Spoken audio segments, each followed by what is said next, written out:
The Taraba State Government has rescinded its decision on worship centres not to accommodate more than 20 persons with stringent measures to be followed.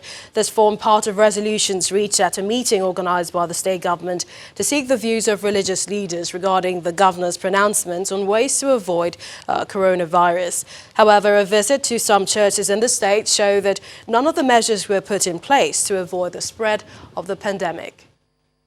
Ladies and gentlemen, a broadcast to educate and sensitize residents misconstrued by residents of Taraba State is the essence of this gathering organized by the state government to sensitize religious leaders on what it entails.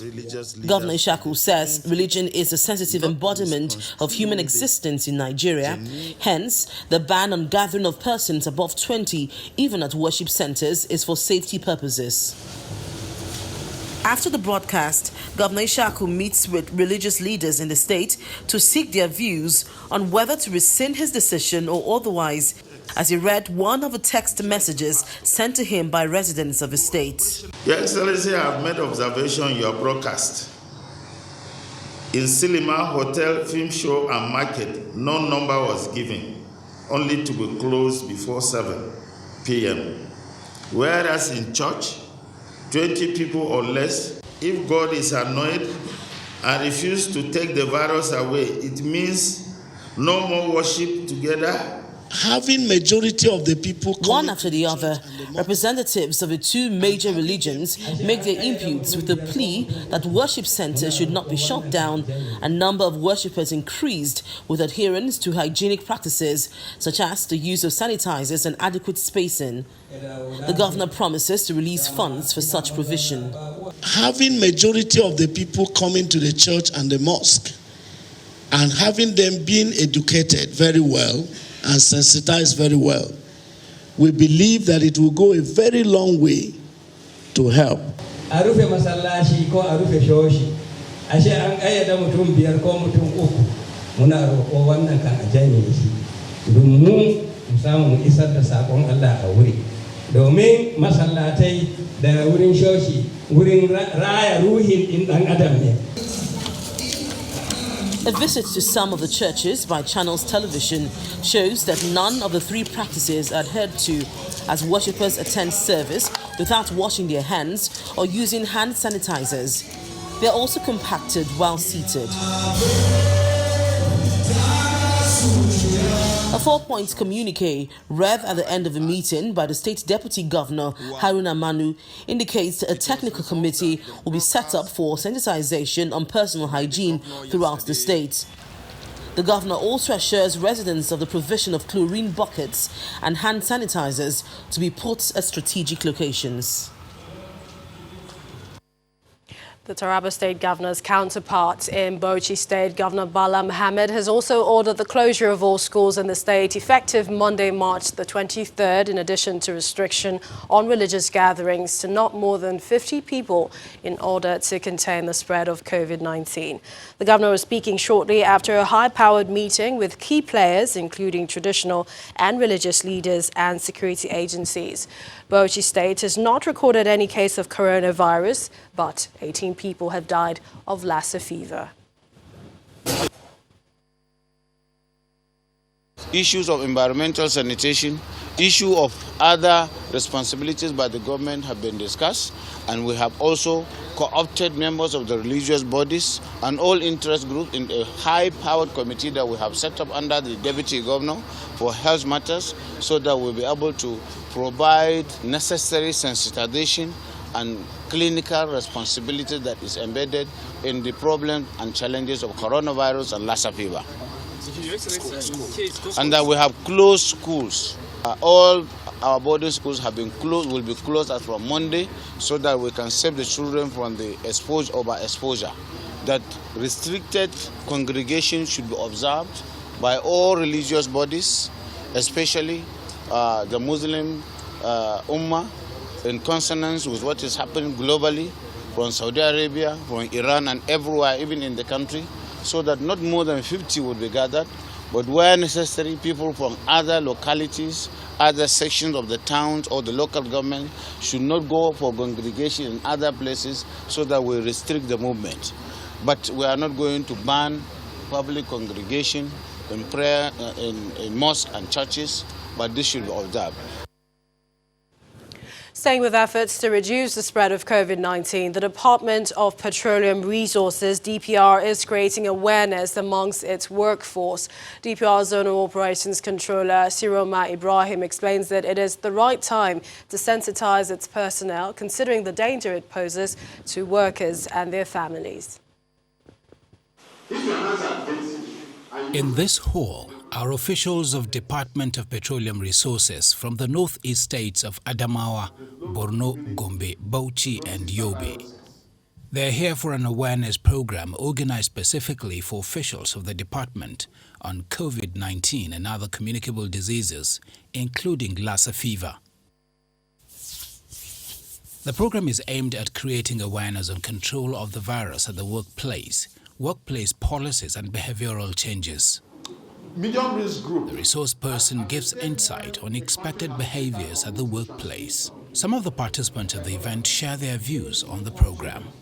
One has to be very careful. Careful in the sense that if you are not contacted, that is why you have to be very careful, so that you don't get contacted and spread it to others. So to our working place, it's very important when you reach your office, before you even come to office, you need to sanitize yourself. I learned a lot vis-a-vis the recent pandemic disease, coronavirus, how it is the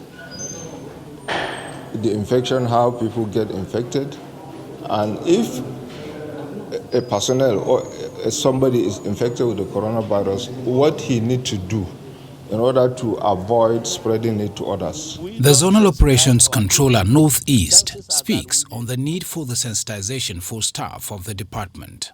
DPR is part of the society, is part of Nigeria. DPR is populated by staff who are Nigerians. So, and DPR is an organization that interact with the oil companies.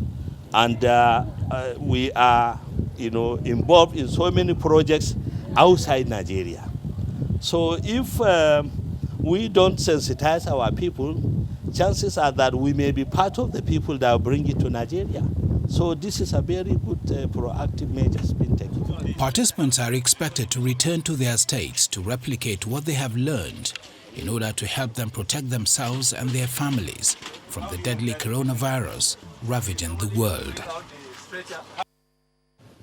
The European Centre of Disease Control, ECDC, reveals that there are more than 300,000 cases of coronavirus. 13,000 people have died. There are now more than 1,000 cases of the virus in Africa. But does Africa really have a geographical or climate advantage? What should the government and citizens be doing to rapidly reduce the spread of COVID-19 that has no cure or vaccine? To discuss the updated global statistics on coronavirus and other solutions that could be used to minimize the spread of the virus in Nigeria, joining us in the studio is Bawajide Ogunsowo, data consultant with Channels TV. Thank you so much for joining us. Good evening, Melissa. I believe we're practicing social distancing, but is this enough? Is this spaced? Depends on how we measure it. But we've seen the new numbers, 30 cases. What does this mean to most Nigerians? 30 cases, that's 1 case in 7 million Nigerians. That seems to sound like some good news, 1 in 7 million. But I'll share a short story about some sort of thing that happened before that people thought was good news. And so 3 decades ago, a New York magazine conducted a survey among 1,000 married American men that had been married for over 15 years. And they asked one question out to this 1,000 men. They asked them, how many of you in your years of marriage have ever cheated on your wife? And when they did that survey, only 2 out of 1,000 agreed or said they had cheated on their wives. And so the following day, they brought up a headline, 99.9% of men in America have never cheated on their wives. That is the fact, but that might not be the truth. And so today, 30 cases in Nigeria, that is the fact. But is that the truth? I'll share 3 truths with you and why the government should be concerned. Only 30 days ago, the number of coronavirus cases in Spain was 30. Today, 25,000. Only 30 days ago, the number of coronavirus cases in the United States was 30. Today, 26,000. Only 30 days ago, the number of coronavirus cases in Italy, only 30 days ago, was 30. Today, 53,000. So here's the right question. Today, Nigeria only has 30 cases of coronavirus.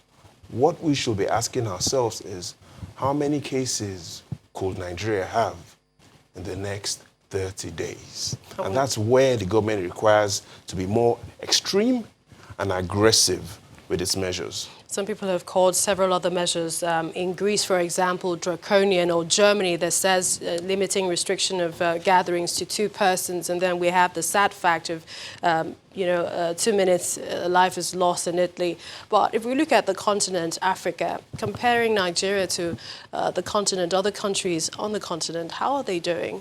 Just before we go into Africa, we've seen this virus really contained in the southwest, and we must also see that, yes, the governors in the southwest, especially the governor of Lagos State, Oyo State, and Ogun State, have taken unprecedented moves that are bold but good. And so even though we've seen these governors take strong measures to contain the virus, we will expect that this week we see stronger moves to ensure that people obey these new regulations. But here's where I want us to take a look at the chart of the week. Africa. What is going on in Africa? The ECDC says that there are over 1,000 cases in Africa, but their research also shows that approximately half of the cases in Africa are in Egypt and South Africa. And what you have right in front of you is the number of cases in Africa, countries that have reported at least 20 cases. And we see in Africa, there are 11 countries that each have reported over 20 cases. And we then see, based on the updated figures, 30 cases from Nigeria. But there are a lot of countries in Africa above Nigeria that have reported many more cases of coronavirus. And so the concerns are, we mustn't just focus on the number of cases that have been reported. We need to focus on identifying unreported cases. But how do you think, what would be your assessment with regards to how the governments, Lagos, for example, and cases that we have, states that we have a few cases, how do you think they're doing with curbing the spread? We've seen strong measures. We've seen that from tomorrow, airlines will be limited, especially only essential services. But we need to do more regarding our land borders. What do I mean by land borders? Now, if we follow the statistics that we have today, Cameroon, among all the countries surrounding us, Cameroon has the highest number of cases, Millicent. Here's what it means. If we were not able to manage our land borders between us and Cameroon, and the virus comes through the land borders, then potentially we'll start seeing cases in the northeast and in the southeast. And so we know how problematic it will be to manage if we get cases going to the northeast and coming into the southeast to the south. So what the government needs to do more than ever before is to let people know that the virus isn't a government problem, it's everybody's problem. And that should be the approach. And I know you want to run off, but I don't let you go without wishing you a happy Mother's Day, and also wishing all the women in the world happiest Mother's Day, and also my mom as well. She always watches. Thank you so much. Thank you a lot, Babaji Jaguso, for your analysis. Again, it's everybody's responsibility. On the news at 10.